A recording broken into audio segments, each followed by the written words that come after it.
हाँ तो जो पिछला वीडियो है उससे हम थोड़ा सा ये वीडियो में कंटिन्यू कर रहे हैं, ठीक है। थोड़ा सॉफ्टवेयर इशू हो गया था तो हमने ये स्लाइड जो है इसको कंप्लीट किया था कि एस फेज जो होता है ना, इसमें क्रोमोसोम का डुप्लीकेशन होता है। उसके बाद में जी टू फेज पे आए थे। तो जी टू फेज में हमने ये बोला था कि जी टू फेज जो होता है, ठीक है, it is for the preparation of M phase. तो जब भी आपको क्रोमोसोम को सेग्रीगेट करना होता है तो हमारे न्यूक्लियस के अंदर में जो भी क्रोमोसोम है इसको आपने कंडेंस करने के बाद ये इजी हो गया, आप इसको इजीली आप सेग्रीगेट कर सकते हो। बट प्रॉब्लम आ रहा है कि यहाँ पे न्यूक्लियर मेम्ब्रेन्स आ गया, और न्यूक्लियर मेम्ब्रेन्स एंडोप्लाज्मिक रेटिकुलम आने से जो भी स्पिंडल फाइबर्स होते हैं, वो आपके क्रोमोसोम के साथ में कनेक्ट नहीं हो पाएंगे, तो आप सेग्रीगेशन नहीं कर सकते। तो nuclear membrane, endoplasmic reticulum, Golgi complex, जो भी यहाँ पे बैरियर्स आ रहे हैं in between spindle fibres and chromosome, इसको आपको पहले हटाना पड़ेगा। तो इनको हम क्या करते हैं, डीपॉलीमराइज करते हैं, और डीपॉलीमराइजेशन करने के लिए इनका जो मॉडिफिकेशन होता है वो जी टू फेज में किया जाता है। तो जी टू फेज में हमने कंडेंसिंग प्रोटीन को बनाया क्रोमोसोम को कंडेंस करने के लिए। हमने nuclear membrane, ER membrane, Golgi complex, इसको मॉडिफाई किया उनको डीपॉलीमराइज करने के लिए, ठीक है। और ये सारा प्रिपरेशन होने के बाद हम स्टार्ट करेंगे मियोसिस, ठीक है। तो अभी इसके आगे हम पढ़ेंगे मियोसिस प्रोसेस को, ठीक है। तो इसके आगे हम पढ़ेंगे अभी मियोसिस को, ठीक है। चलो क्लियर है यहाँ तक। तो मियोसिस प्रोसेस में जैसे माइटोसिस में हमने अलग अलग फेजेस पढ़े हैं, ठीक है, तो वैसे ही आपको मियोसिस में भी अलग अलग फेजेस पढ़ने हैं, ठीक है। तो मियोसिस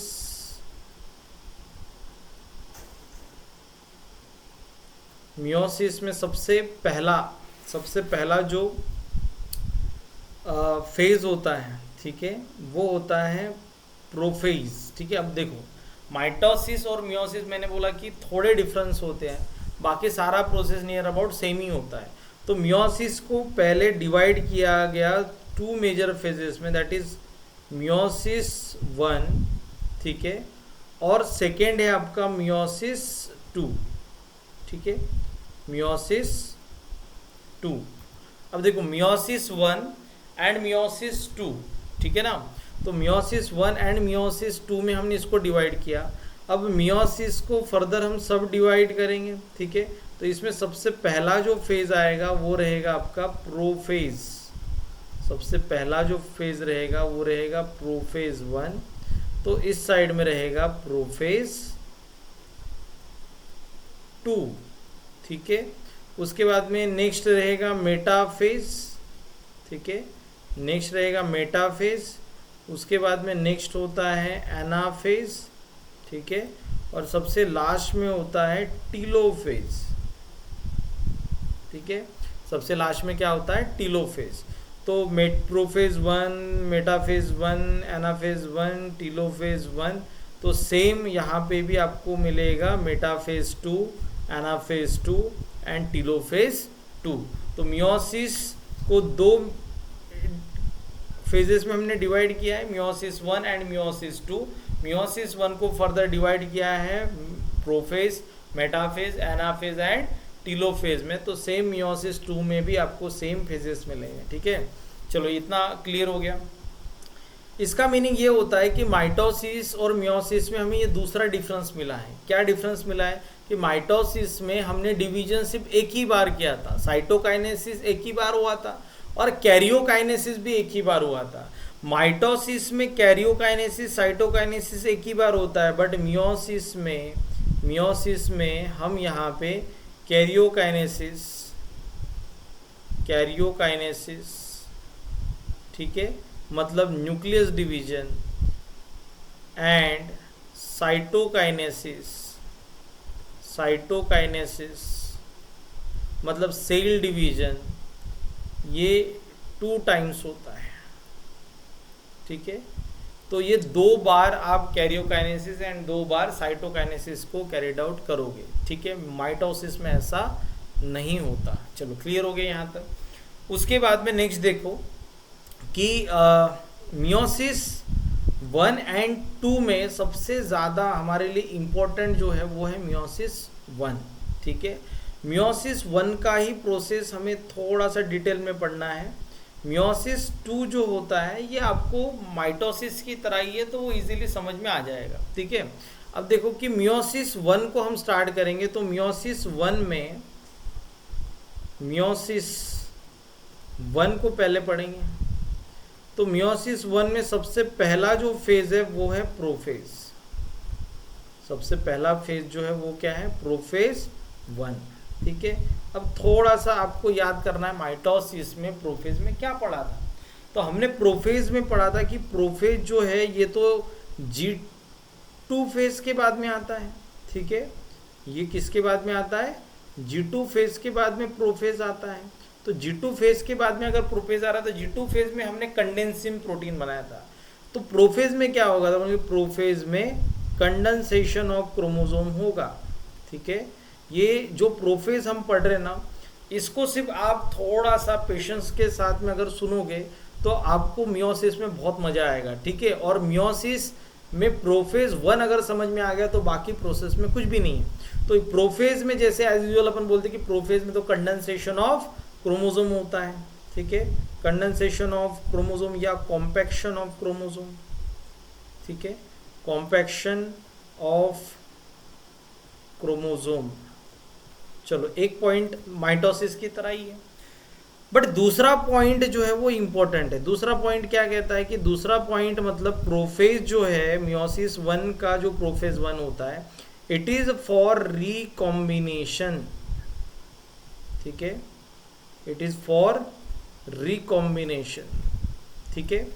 रिकॉम्बिनेशन मतलब जेनेटिक मटेरियल में चेंज होना। और जेनेटिक मटेरियल में चेंज किसके कारण होता है? तो मतलब जेनेटिक मटेरियल में चेंज होता है क्रोमोसोमल क्रॉसओवर के कारण, ठीक है। क्रोमोसोमल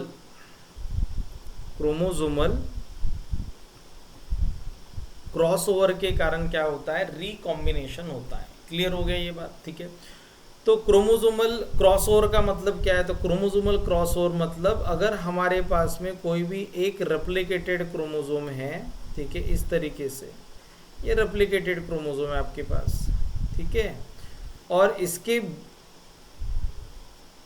बाद दूसरा जो क्रोमोसोम है हमारे पास में, ठीक है, ये इसका होमोलॉगस क्रोमोसोम है। होमोलॉगस क्रोमोसोम मतलब जिनका जेनेटिक मटेरियल क्या होता है? सेम होता है। मतलब जेनेटिक मटेरियल किसका सेम रहेगा? क्रोमोसोम नंबर 1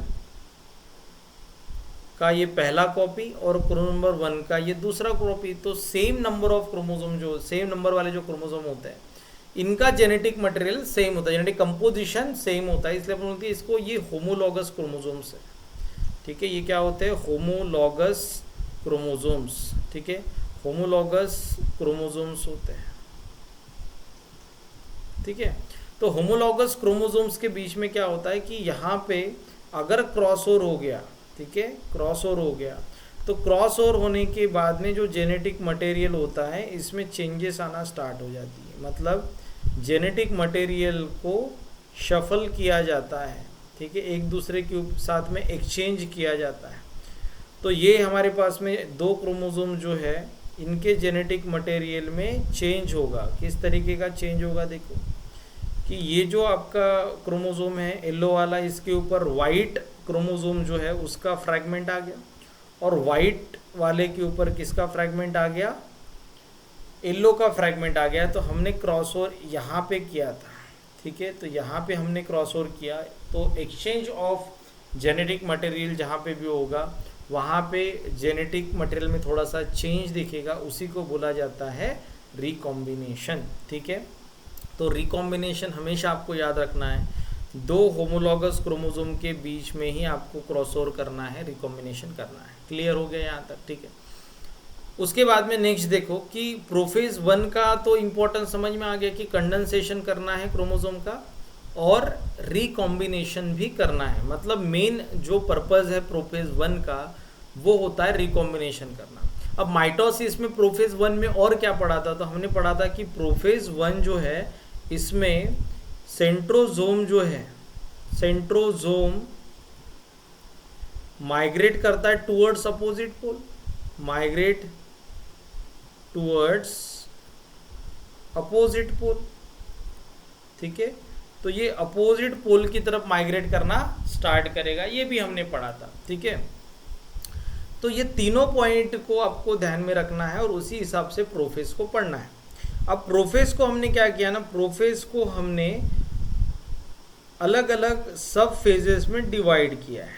ठीक है, तो इसके सब फेजेस क्या है, तो बोलेंगे कि सबसे पहला होता है लिप्टोटीन।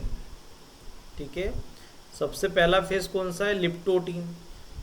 उसके बाद में नेक्स्ट है जाइगोटीन। ठीक है, नेक्स्ट होता है जाइगोटीन। उसके बाद में नेक्स्ट होता है पकाइटीन। ठीक है, उसके बाद में नेक्स्ट डिप्लोटीन, नेक्स्ट है डिप्लोटीन, और सबसे लास्ट में होता है डायाकाइनेसिस। ठीक है, तो ये हमारे पास में टोटल 5 सब फेजेस होते हैं प्रोफेज 1 के। इसको याद रखने के लिए आप ये ट्रिक यूज कर सकते हो। ट्रिक क्या है, लिप्टोटीन से एली लिया अपने, जाइगोटीन से अपने ZY लिया, मतलब लेजी। ठीक है, पैकाइटीन से हम बोलेंगे 5। ठीक है, लेजी 5 दीदी। ठीक है, leptotene, zygotene, pachytene, diplotene, diakinesis. ठीक है, चलो याद रहेगा, लेजी 5 दीदी। ठीक है, तो ऐसे इसको आप याद रख सकते हो। ठीक है, अब इसी फेज में अपने को क्या करना है ना, देखो ये फेजेस को जब आप पढ़ोगे तो इसमें आपको क्या करना है, सबसे पहला पॉइंट रिलेट तो करो, कंडेंसेशन ऑफ या कॉम्पैक्शन ऑफ क्रोमोसोम। तो बोलेंगे प्रोफेज 1 के स्टार्टिंग में, ये पॉइंट को अच्छे से सुनना। ठीक है, प्रोफेज 1 के स्टार्टिंग में क्रोमोसोम का कंडेंसेशन स्टार्ट होता है।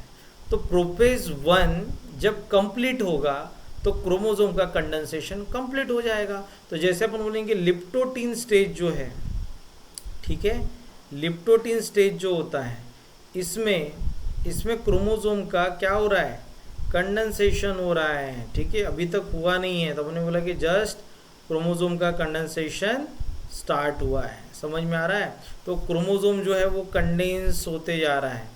ठीक है, ये तो इनिशिएशन हुआ। ठीक है, क्रोमोसोम कंडेंसेशन स्टार्ट हुआ कहाँ पे, लिप्टोटीन स्टेज में। क्लियर है, समझ में आया। बट अपन बोलेंगे जैसे जैसे ये डायकाइनेसिस की तरफ जाएगा, जैसे जैसे डायकाइनेसिस की तरफ जाएगा, तो डायकाइनेसिस जब आएगा तो ये तो सबसे लास्ट वाला फेज है, और ये अगर सबसे लास्ट वाला फेज है तो इसका मीनिंग ये है कि यहाँ पे क्रोमोसोम जो है वो कंप्लीटली कंडेंस हो जाएगा। यहाँ तक ठीक है क्या, तो क्रोमोसोम इस फेज में कंप्लीटली कंडेंस हो जाएगा। तो अगर आपको किसी ने पूछा कि कंडेंस्ड क्रोमोसोम, ठीक है, कॉम्पैक्ट क्रोमोसोम कहाँ पे दिखाई देगा, लिप्टोटीन, जाइगोटीन, पैकाइटीन, डिप्लोटीन या डायकाइनेसिस, अब हमारा आंसर होना चाहिए डायकाइनेसिस, क्योंकि वो प्रोफेज का एंड होता है। चलो इतना समझ में आया, ये पॉइंट समझ में आ गया, कॉम्पैक्शन और कंडेंसेशन ऑफ क्रोमोसोम। ठीक है, स्टार्ट कहाँ से होता है, तो बोलेंगे ये तो स्टार्ट होता है कहाँ से, हमारे लिप्टोटीन से, बट डायकाइनेसिस तक क्रोमोसोम कंप्लीटली कंडेंस हो जाएगा। क्लियर हो गया। उसके बाद में नेक्स्ट दूसरा पॉइंट हमने क्या पढ़ा था कि क्रोमोसोम कंडेंस होने के बाद हमें अगर नेक्स्ट फेज में क्रोमोसोम का सेग्रीगेशन करना होगा तो उसके लिए हमें न्यूक्लियर मेम्ब्रेन को आपको हटाना है। तो उसका तो मॉडिफिकेशन हमने G2 फेज में कर लिया है। अब हमें क्या करना है कि उनका डीपॉलीमराइजेशन स्टार्ट करना है। तो न्यूक्लियर मेम्ब्रेन की अगर हम बात करेंगे तो न्यूक्लियर मेम्ब्रेन, ये न्यूक्लियर मेम्ब्रेन है, ठीक है, तो न्यूक्लियर मेम्ब्रेन का डीपॉलीमराइजेशन स्टार्ट हो गया है। न्यूक्लियर मेम्ब्रेन का डीपॉलीमराइजेशन स्टार्ट हो गया कहाँ पे, लिप्टोटीन में। एंडोप्लाज्मिक रेटिकुलम जो इसके बाहर रहेगा, ठीक है, एंडोप्लाज्मिक रेटिकुलम जो इसके बाहर रहेगा, ये इसका भी एंडोप्लाज्मिक रेटिकुलम का भी डीपॉलीमराइजेशन स्टार्ट होगा, मतलब ये वेसिकस में कन्वर्ट होना स्टार्ट होगा। और जो हमारे पास में गोल्गी कॉम्प्लेक्सेस हैं, है ना, तो गोल्गी कॉम्प्लेक्स का भी डीपॉलीमराइजेशन स्टार्ट होगा, ये भी वेसिकल्स में कन्वर्ट होना स्टार्ट करेंगे। तो हम बोलेंगे कि जब ये एंड तक आप पहुंच जाओगे, ठीक है,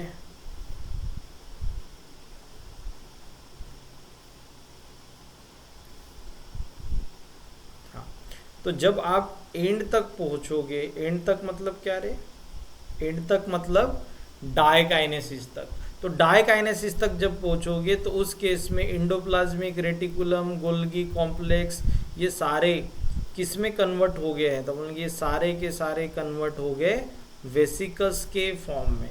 क्लियर है कि यहाँ तक? तो अगर आपको पूछा गया कि न्यूक्लियर मेम्ब्रेन कंप्लीटली डिसअपियर कौन से फेज में होता है, इंडोप्लाज्मिक रेटिकुलम कंप्लीटली डिसअपियर कौन से फेज में होता है, तो बोलेंगे कि वो डायकाइनेसिस फेज में होता है। डायकाइनेसिस फेज जो है इसमें ईआर, गोल्गी, न्यूक्लियर मेम्ब्रेन, ये सारे के सारे, ठीक है, ये किस में कन्वर्ट हो गए हैं, तो बोलेंगे वेसिकल फॉर्म में कन्वर्ट हो गया है।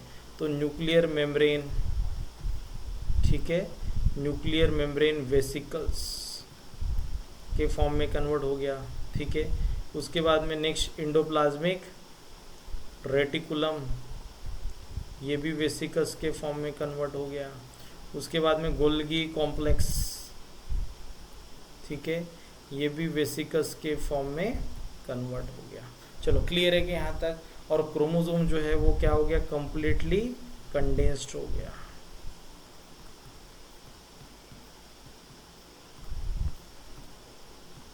ठीक है, तो ये जो पॉइंट है इसका लॉजिक एकदम क्लियर होता है कि प्रोफेज के स्टार्टिंग में ये सब प्रोसेस स्टार्ट होगी और प्रोफेज जब एंड होगा तो ये प्रोसेस कंप्लीट हो जाएगी। ये हमने माइटोसिस में पढ़ा, इसलिए मैंने आपको स्टार्टिंग में ही बताया लेक्चर के कि अगर माइटोसिस आपको समझ में आए तो ये आपको इजीली बहुत ही जल्दी समझ में आ जाएगा। ठीक है, चलो लिप्टोटीन, डायकाइनेसिस ये हमने पढ़ लिया। ठीक है, अब उसके बाद में नेक्स्ट देखो, ठीक है, अब हमें बीच में जो भी फेजेस है, ठीक है, उसके बारे में पढ़ना है।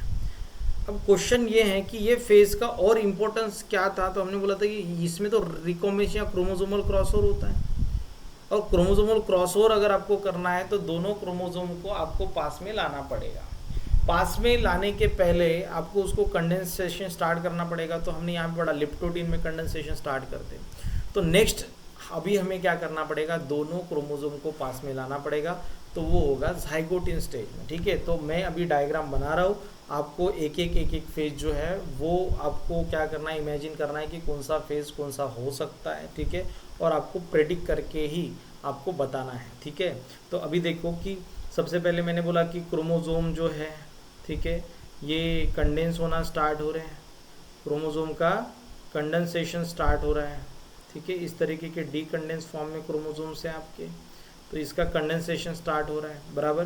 तो ऐसे हमारे पास में हर एक क्रोमोसोम की कितनी कॉपी है, तो हम लेंगे 2 कॉपीज़ हैं हमारे पास में।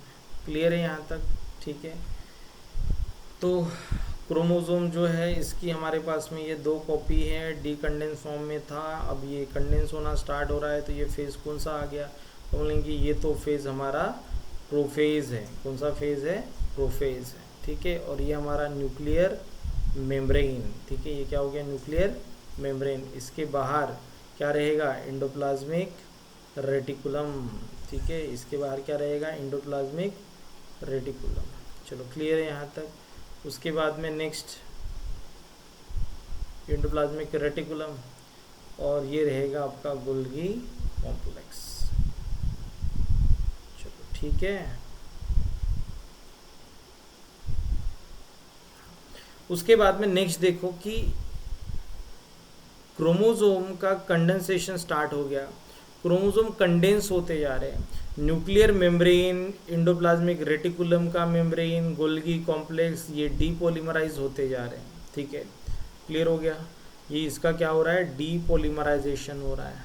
ठीक है, और उसके बाद में नेक्स्ट देखो, क्रोमोसोम जो है वो कंडेंस हो गए, अपन बोलेंगे कंडेंस हो रहे, उतने ज़्यादा कॉम्पैक्ट तो नहीं हुए बट हो गए कंडेंस। ठीक है, क्योंकि कंप्लीट कंडेंसेशन कौन से फेज में हमने लिखा है, कंप्लीट कंडेंसेशन होता है सबसे लास्ट वाले फेज में, that is diakinesis.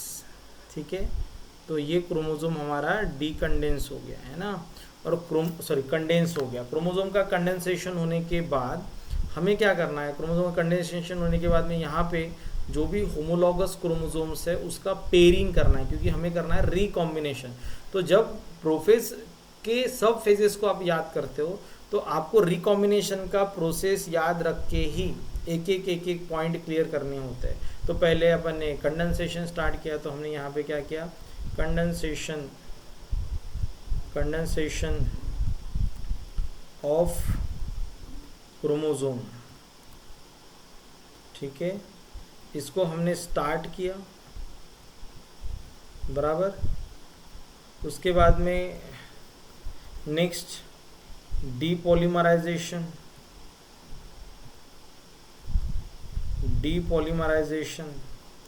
Of ER, Golgi and nuclear membrane, ये भी स्टार्ट हो गया है, बराबर।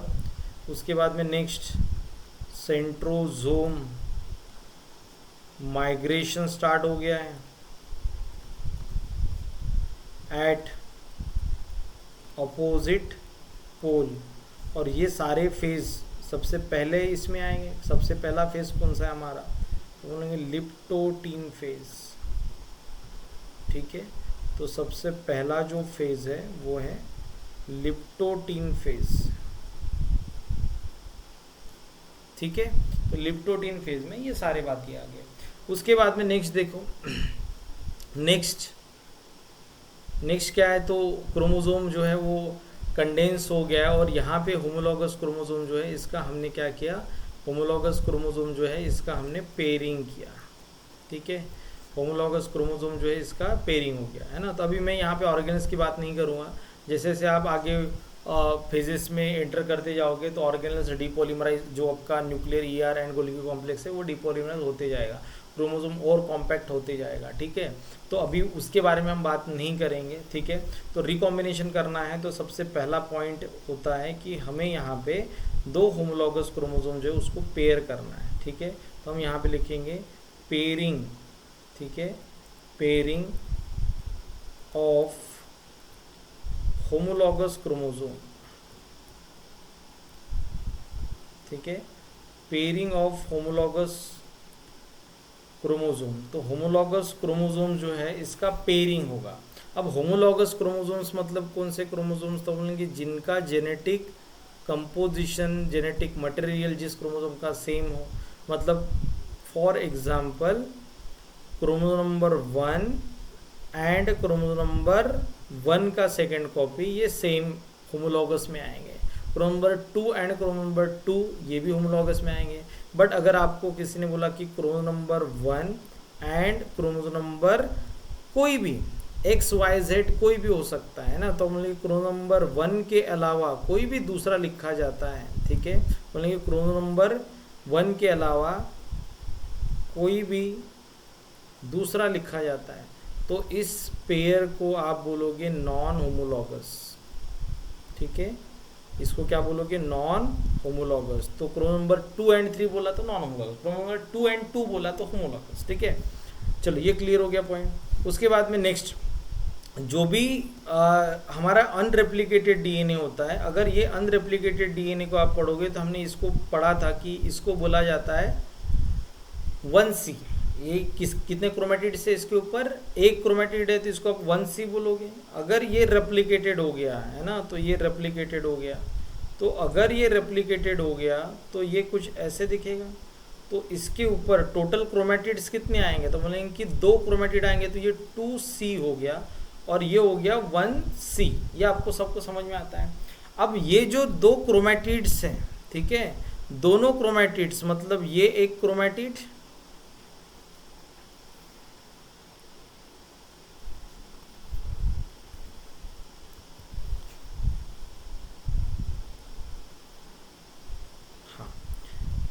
ये जो क्रोमेटिड्स है तो इसमें ये क्रोमेटिड हो गया, ठीक है, और ये हो गया दूसरा क्रोमेटिड, ठीक है। और दोनों क्रोमेटिड जो है उसका जेनेटिक मटेरियल जो रहेगा वो क्या रहेगा, सेम रहेगा, क्योंकि ये एक दूसरे के ऊपर इनका सिंथेसिस हुआ है, चलो यहाँ तक ठीक है। तो ये जो दो क्रोमैटिड्स होते हैं इनको बोला जाता है सिस्टर क्रोमैटिड्स, ठीक है। इसको आप क्या बोलोगे, सिस्टर क्रोमैटिड्स। तो सिस्टर क्रोमैटिड्स किसको बोला जाएगा, जो सेम क्रोमोसोम के ऊपर दो क्रोमैटिड्स है वो सिस्टर है। बट अगर हमारे पास में दूसरा क्रोमोसोम का कॉपी है, ठीक है, ये देखो ये भी क्रोमोसोम नंबर 1 जो है उसका दूसरा कॉपी हमने यहाँ पे निकाला है, ये दूसरा कॉपी होगा, बराबर। तो ये दूसरा कॉपी है। तो अगर हम ये दोनों को कंपेयर करते हैं, ठीक है, तो इनको बोला जाएगा ये होमोलॉगस क्रोमोसोम तो है, बट अगर क्रोमैटिड की बात होती है तो दो अलग अलग क्रोमोसोम भले वो होमोलॉगस हो, है ना, तो होमोलॉगस क्रोमोसोम के क्रोमैटिड को अगर आप बोलोगे तो वो हो जाते हैं नॉन सिस्टर क्रोमैटिड्स, ठीक है। तो इसको क्या बोलोगे, नॉन सिस्टर क्रोमैटिड्स। तो अगर ये sister chromatids and non sister chromatids अगर आपको ये समझ में आया है, तो रिकॉम्बिनेशन में जब क्वेश्चन पूछा जाता है कि रिकॉम्बिनेशन किस में होता है, सिस्टर में कि नॉन सिस्टर क्रोमैटिड्स में, तो उसका आंसर आपको ज़रूर आएगा, ठीक है। चलो इतना समझ में आया। 1C क्या होता है, 2C क्या होता है, फिर उसके बाद में रेप्लिकेटेड क्रोमोसोम जो है उसमें सिस्टर क्रोमैटिड्स किसको बोला जाता है, नॉन सिस्टर किसको बोला जाता है, क्लियर हो गया, ठीक है। चलो इसके बाद में हम क्या बोलेंगे कि होमोलॉगस क्रोमोसोम का जो पेयरिंग होता है ये कौन से फेज में होता है, तो बोलेंगे होमोलॉगस क्रोमोसोम का पेयरिंग जो है ये हो रहा है हमारे सेकेंड फेज में, दैट इज लिप्टोटीन के बाद में नेक्स्ट कौन सा होता है, ज़ाइगोटीन, ठीक है। तो नेक्स्ट फेज कौन सा है, ज़ाइगोटीन फेज, ठीक है। और अगर यहाँ पे पेयरिंग होगा, ठीक है, यहाँ पे क्या होगा, पेयरिंग होगा, तो पेयरिंग जहाँ पे भी होता है वो उसको बोला जाता है कि यहाँ पे सिनैप्सेस फॉर्म हुए हैं, ठीक है। यहाँ पे क्या फॉर्म हुआ है, सिनैप्सेस। तो पेयरिंग का मतलब होता है सिनैप्सेस, ठीक है, क्या होता है, सिनैप्सेस।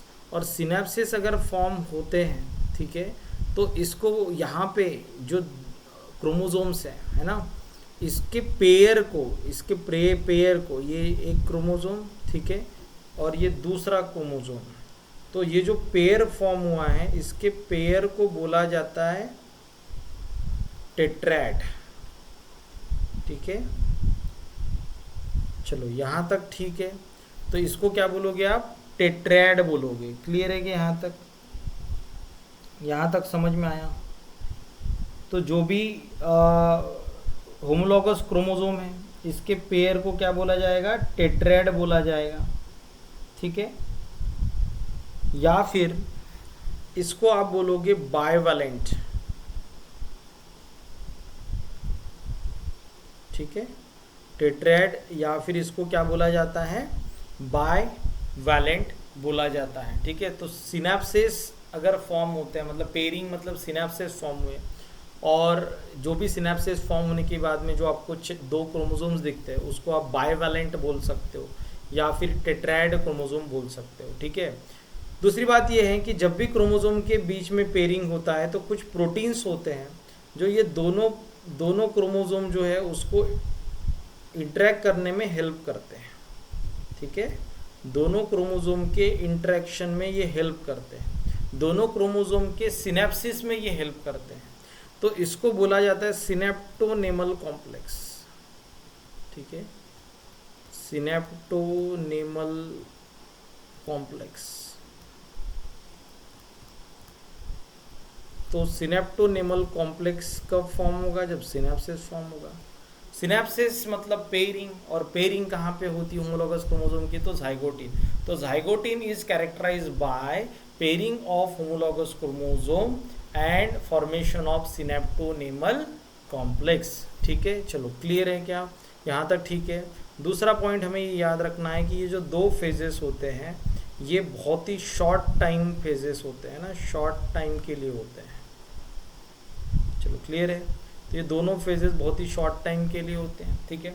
अब क्रोमोसोम का पेयरिंग हो गया, पेयरिंग होने के बाद में नेक्स्ट क्या करेंगे, तो उनके पेयरिंग होने के बाद नेक्स्ट हम करेंगे रिकॉम्बिनेशन, ठीक है।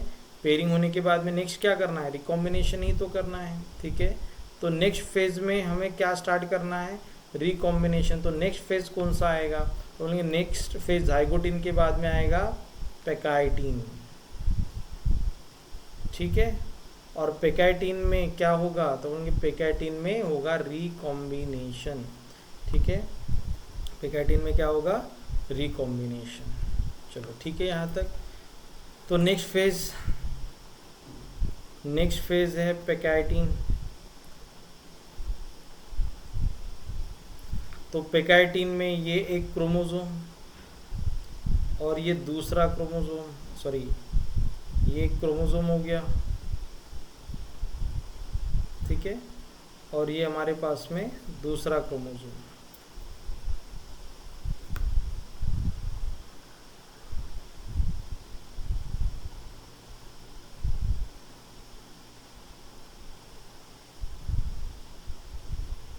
दोनों क्रोमोसोम में अगर पेयरिंग हो गई है, यहाँ पे आपको सिनेप्टोनेमल कॉम्प्लेक्स अगर दिख रहा है, ठीक है, यहाँ पे आपको क्या दिख रहा है, सिनेप्टोनेमल कॉम्प्लेक्स अगर यहाँ पे आपको दिखाई दे रहा है ना।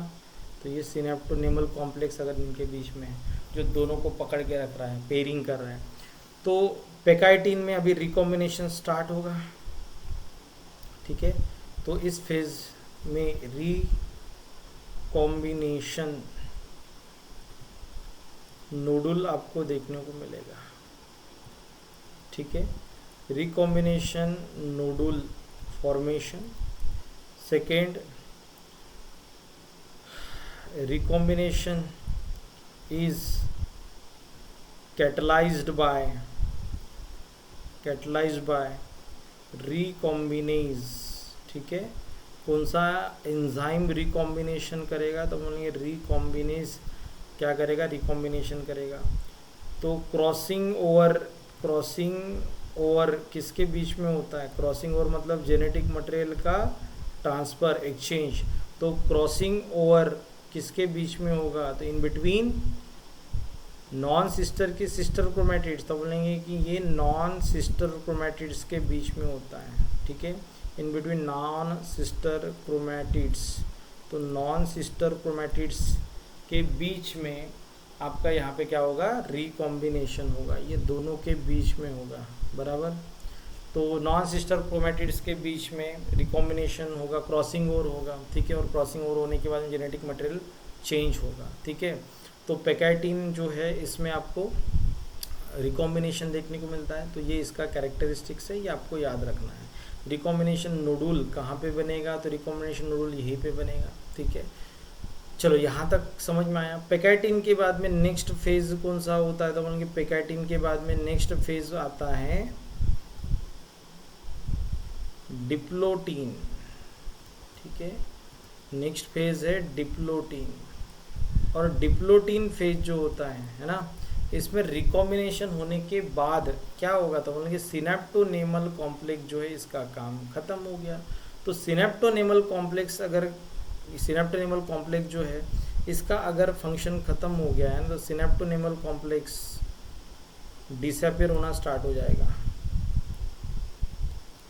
सिनेप्टोनेमल कॉम्प्लेक्स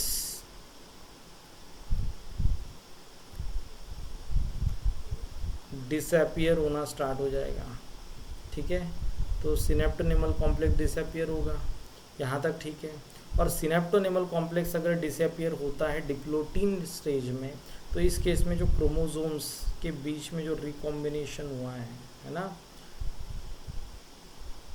जो क्रॉसिंग ओवर हुआ है, इसके कारण क्रोमोसोम जो होते हैं वो एक दूसरे के साथ में लिंक हो जाएंगे, ये इस तरीके से, ठीक है। ये इस पोजीशन में आ जाएंगे, मतलब ये एक दूसरे से सेपरेट होना चाहते हैं, क्योंकि सिनेप्टोनेमल कॉम्प्लेक्स जो उनको पकड़ के रखता था वो डिसअपीयर हो गया। तो दोनों भी क्रोमोसोम जो है वो एक दूसरे से अलग अलग होना स्टार्ट हो जाएंगे। बट यहाँ पे जहाँ पे इनका क्रॉसिंग ओवर हुआ है वहाँ पे ये एक दूसरे के साथ में कनेक्ट हो गए हैं ना। तो इस एक्स टाइप के स्ट्रक्चर को, ठीक है, एक्स स्ट्रक्चर को बोला जाता है काइज़मेटा। ठीक है, तो इसको आप क्या बोलोगे, काइज़मेटा। क्लियर है क्या यहाँ तक? तो काइज़मेटा का फॉर्मेशन भी कहाँ पे होता है, डिप्लोटीन स्टेज में ही होता है ना। तो काइज़मेटा फॉर्मेशन, काइज़मेटा फॉर्मेशन, ठीक है, काइज़मेटा फॉर्मेशन कहाँ पे दिख रहा है आपको, डिप्लोटीन स्टेज में ही दिख रहा है। ठीक है, चलो क्लियर हो गया यहाँ तक। उसके बाद में फाइनली लास्ट फेज आएगा। ठीक है, लास्ट फेज मतलब होता है हमारा डायकाइनेसिस, और डायकाइनेसिस फेज में क्रोमोसोम हाईली कंडेंस स्टेज में रहेगा। ठीक है, तो इसके बाद में नेक्स्ट फेज जो है वो है डायकाइनेसिस। ठीक है, इसके बाद में नेक्स्ट फेज है डायकाइनेसिस। तो डायकाइनेसिस में क्या होगा, तो उनके डायकाइनेसिस जो है इसमें क्रोमोसोम, ठीक है, क्रोमोसोम जो है वो हाईली कंडेंस स्टेज में रहेंगे।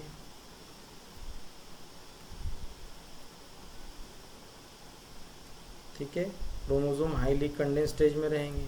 ठीक है, उसके बाद में नेक्स्ट जो सेंट्रोजोम था वो अपोजिट पोल पे माइग्रेट हो चुका है। तो अपोजिट पोल पे माइग्रेट हो चुका है, तो यहाँ से स्पिंडल फाइबर्स, उसके बाद में जो एस्टर्स है ये फॉर्मेशन स्टार्ट हो गया है, बराबर। उसके बाद में नेक्स्ट की जो भी मेम्ब्रेन्स थी, जैसे न्यूक्लियर मेम्ब्रेन थी, इंडोप्लाज्मिक रेटिकुलम की मेम्ब्रेन थी, है ना, तो इनका भी डीपॉलीमराइजेशन हो गया है, बराबर। तो इंडोप्लाज्मिक रेटिकुलम, गोल्गी कॉम्प्लेक्स, इनके जो मेम्ब्रेन हैं ये डीपॉलीमराइज हो गए और किस में कन्वर्ट हो गए, वेसिकस में कन्वर्ट हो गया। तो इस फेज के बाद में नेक्स्ट क्या होता है, तो इस फेज के बाद में मेटा फेज आएगा। तो इसीलिए इस फेज को ट्रांजिशन फेज बोला जाता है।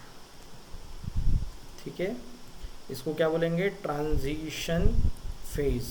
तो मैंने स्टार्टिंग में ही बोला था कि इस फेज में क्रोमोसोम हाईली कंडेंस हो जाएगा, है ना, सेंट्रोजोम अपोजिट पोल पे चला जाएगा, स्पिंडल फाइबर्स को बनाना स्टार्ट करेगा, मेम्ब्रेन से डीपॉलीमराइज हो जाएंगे। तो जब हमने स्टार्ट किया तो हमने यहाँ पे ऐसे ही तो पढ़ा था कि लिप्टोटिन में स्टार्ट होगा और डायकाइनेसिस में ये क्रोमोसोम और मेम्ब्रेन जो है वो अपने मॉडिफिकेशन में आ जाएंगे। चलो इतना समझ में आ गया। ठीक है, चलो क्लियर हो गया यहाँ तक। तो ट्रांजिशन फेज मतलब कौन सा फेज है हमारा, सबसे लास्ट वाला डायकाइनेसिस, क्योंकि इसी फेज के बाद में क्या होता है, मेटाफेज आता है। तो हम बात करेंगे अभी मेटाफेज की। किसकी बात करेंगे, मेटाफेज। अब बताओ कि प्रोफेज तो खत्म हो गया, प्रोफेज जो है इसमें हमने क्या पढ़ा था, तो प्रोफेज में क्रोमोसोम का कंडेंसेशन स्टार्ट होता है डायकाइनेसिस में। ठीक है, सॉरी, लिप्टोटिन में कंडेंसेशन स्टार्ट होगा, और लिप्टोटिन में कंडेंसेशन स्टार्ट होगा, डीपॉलीमराइजेशन स्टार्ट होगा, सेंट्रोजोम माइग्रेट करना स्टार्ट करेगा। उसके बाद में ये सारा डीपॉलीमराइजेशन कंडेंसेशन कंटिन्यू कब तक चलता रहेगा, लास्ट फेज तक चलता रहेगा, बराबर।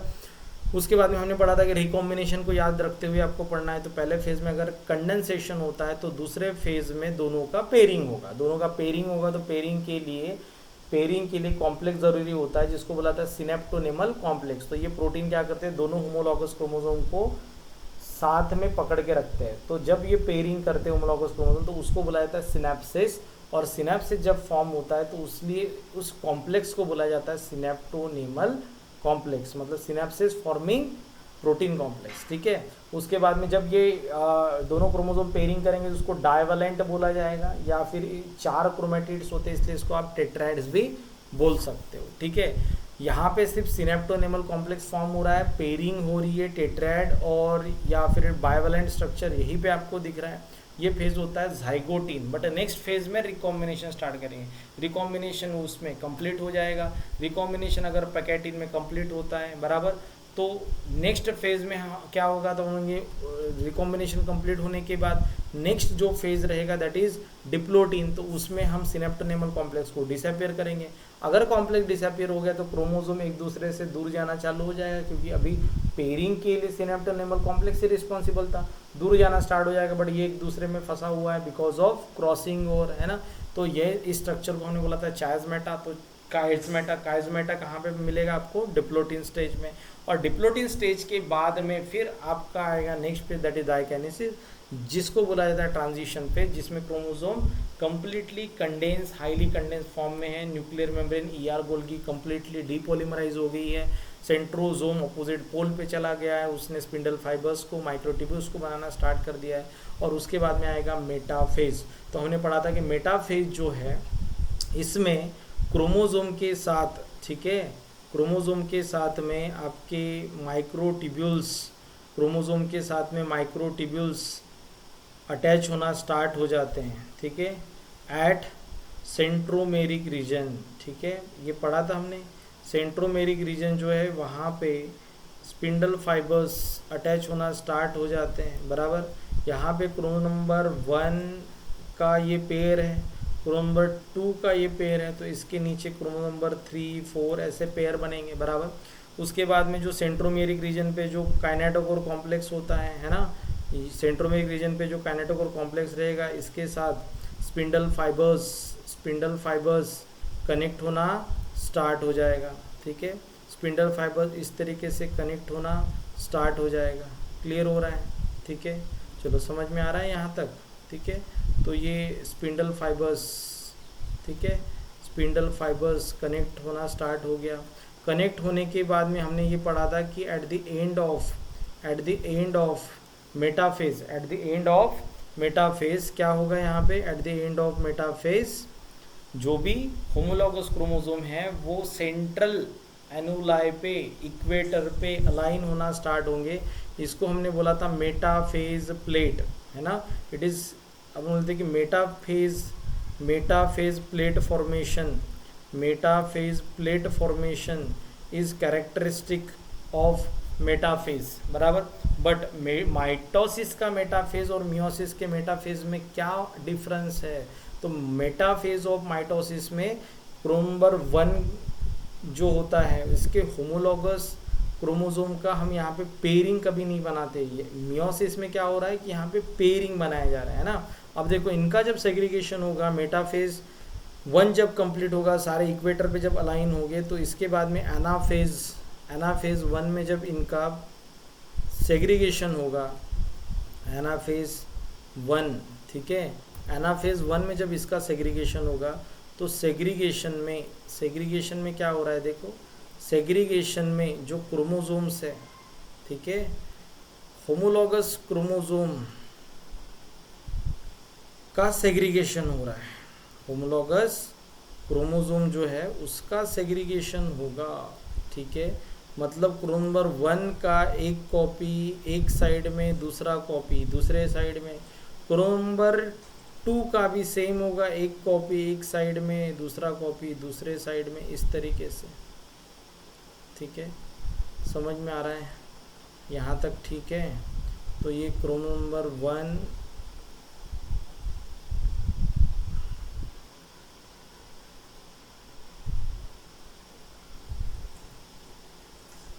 ठीक है, तो ये क्रोमोसोम नंबर 1 जो है इसका एक कॉपी एक साइड में, दूसरा कॉपी दूसरे साइड में चला जाएगा। तो इस केस में क्या हो रहा है कि इस केस में सेग्रीगेशन किसका हो रहा है? तो बोलेंगे सेग्रीगेशन ऑफ, ठीक है, सेग्रीगेशन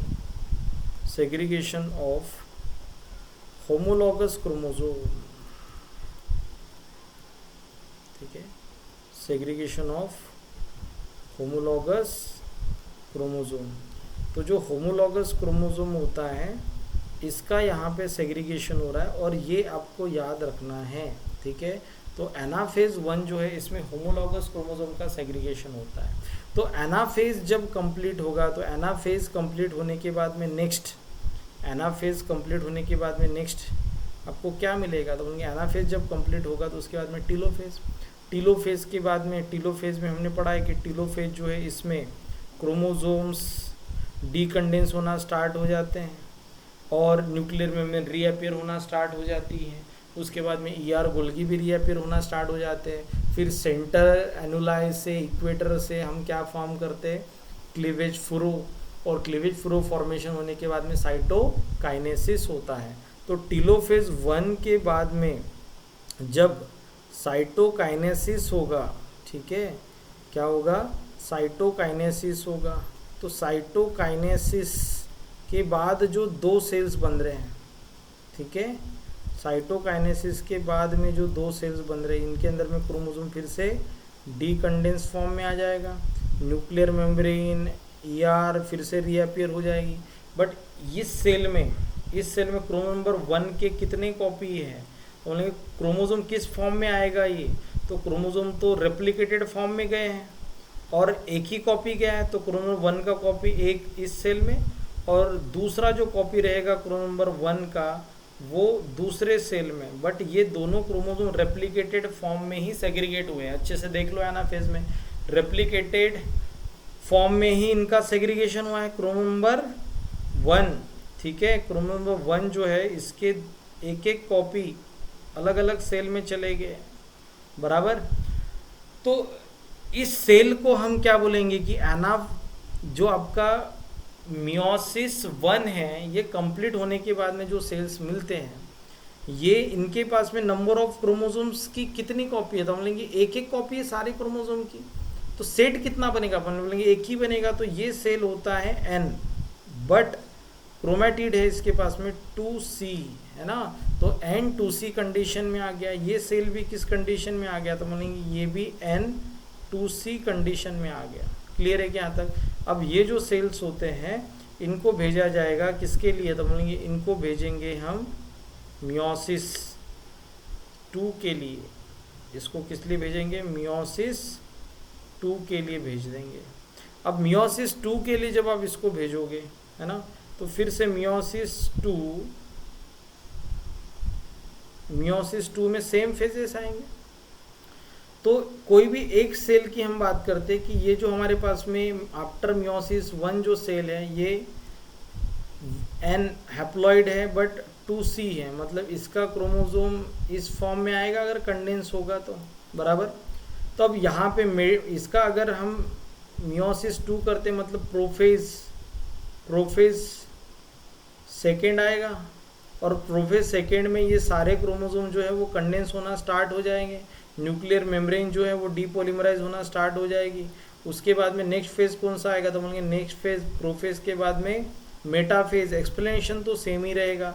अब मेटाफेज 2 में क्या होगा कि सारे क्रोमोसोम जो है ना, मेटाफेज 2 में जो क्रोमोसोम्स है, ये जो क्रोमोसोम्स है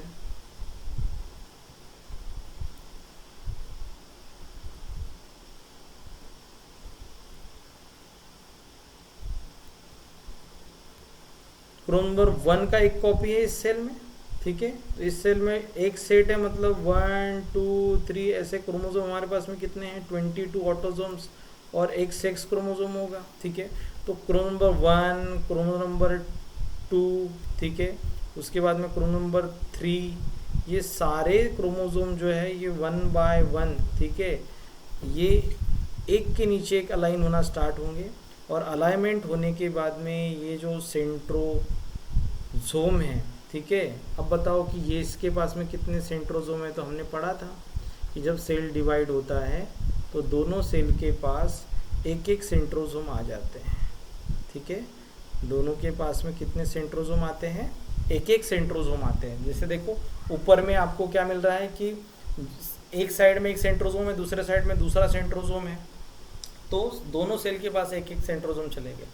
बट हमें तो इनको सेग्रीगेट करना है ना, और सेग्रीगेट करने के लिए हमें स्पिंडल फाइबर दोनों भी साइड से बनाने होते हैं। तो इस केस में क्या होगा कि हम जब मियोसिस 2 करते हैं तो मियोसिस 1 के बाद, ठीक है, मियोसिस 1 के बाद डायरेक्ट मियोसिस 2 स्टार्ट होता है, ठीक है, मियोसिस 2 स्टार्ट होता है। इसमें नो इंटरफेज, ठीक है, नो इंटरफेज मतलब यहाँ पे इंटरफेज नहीं होता, मतलब नो डीएनए रेप्लिकेशन। समझ में आ रहा है, नो डीएनए रेप्लिकेशन। तो मियोसिस 1 एंड मियोसिस 2 के बीच में डीएनए रेप्लिकेशन नहीं है। मियोसिस 1 में साइटोकाइनेसिस होने के बाद डायरेक्ट आप मियोसिस 2 स्टार्ट करते हो। तो मियोसिस 2 जब आपने स्टार्ट किया तो एस फेज आया ही नहीं, स्पेस नहीं आया मतलब सेंट्रोजोम का तो डुप्लीकेशन होगा नहीं, तो इस केस में क्या किया जाता है कि सेंट्रोजोम में 2 सेंट्रिओल होते हैं, तो हम क्या करते हैं ना, इसको सेंट्रिओल, एक सेंट्रिओल को इस डायरेक्शन में और दूसरा जो सेंट्रिओल होता है उसको इस साइड में भेज देते हैं। और ये जो सेंट्रिओल्स होते हैं, ठीक है, ये जो सेंट्रिओल्स है, अब ये क्या करेंगे, ये माइक्रोट्यूब्यूल्स को बनाना स्टार्ट करेंगे। तो ये यहाँ से सेंट्रिओल्स जो है इससे माइक्रोट्यूब्यूल्स बनना स्टार्ट हो गया। ठीक है, चलो क्लियर है यहाँ तक, ये पॉइंट सबको समझ में आ गया। तो मियोसिस 2 जो होता है इसमें सेंट्रोजोम से स्पिंडल फाइबर्स नहीं बनती, यहाँ पे सेंट्रिओल से क्या बनेगा, स्पिंडल फाइबर्स बनेगा। ठीक है, चलो क्लियर हो गया। अब यहाँ पे मेटाफेज 2 में जब सेग्रीगेशन होगा तो आफ्टर दैट सेग्रीगेशन, जब एनाफेज की हम बात करेंगे, ठीक है, किसकी बात करेंगे, एनाफेज, तो एनाफेज में आपको क्या कंडीशन दिखाई देगी, देखो एनाफेज में एक क्रोमेटिड इस साइड में और एक क्रोमेटिड इस साइड में। तो इस केस में अगर आप देखोगे तो इस केस में, ठीक है,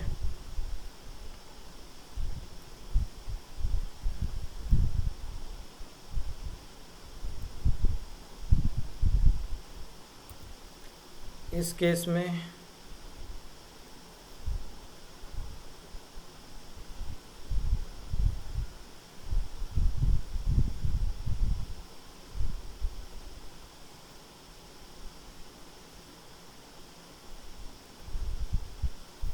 केस में क्या होगा, बोलेंगे इस केस में, ठीक है, जो सिस्टर क्रोमेटिड्स है ये सेग्रीगेट होगी। तो क्रोमोसोम 1 का एक क्रोमेटिड इधर, एक क्रोमेटिड इधर, सेकेंड का ये क्रोमेटिड, थर्ड का ये क्रोमेटिड, तो ये हो गया हमारा एनाफेज। नेक्स्ट फेज कौन सा हो गया हमारा, एनाफेज। एंड फाइनली एनाफेज में सेग्रीगेशन किसका होता है, तो बोलेंगे एनाफेज में सेग्रीगेशन ऑफ सिस्टर क्रोमेटिड्स। ठीक है, किसका होगा, सिस्टर क्रोमेटिड्स का सेग्रीगेशन हो रहा है, ये आपको याद रखना है। ठीक है, उसके बाद में फाइनली आएगा टीलोफेज। ठीक है, और टीलोफेज 2 के बाद में नेक्स्ट आएगा, टीलोफेज 2 के बाद में नेक्स्ट आएगा साइटोकाइनेसिस। ठीक है, साइटोकाइनेसिस, और साइटोकाइनेसिस में एक से कितने सेल्स बनेंगे, तो एक से बन रहे हमारे पास में 2 सेल्स। और साइटोकाइनेसिस में एक से जो 2 सेल्स बनेंगे तो हर एक सेल के पास में जेनेटिक मटेरियल जो है इसका, ये chromosome number 1, chromosome number 2, chromosome number 3 है ना, ये इसके एक एक क्रोमेटिड है और सबके एक एक कॉपी है। तो ये सेल जो है ये बन जाता है हमारा हैप्लॉइड एंड 1C। तो सारे के सारे सेल जो रहेंगे, जैसे ये जो सेल रहेगा ये भी रहेगा हैप्लॉइड 1C।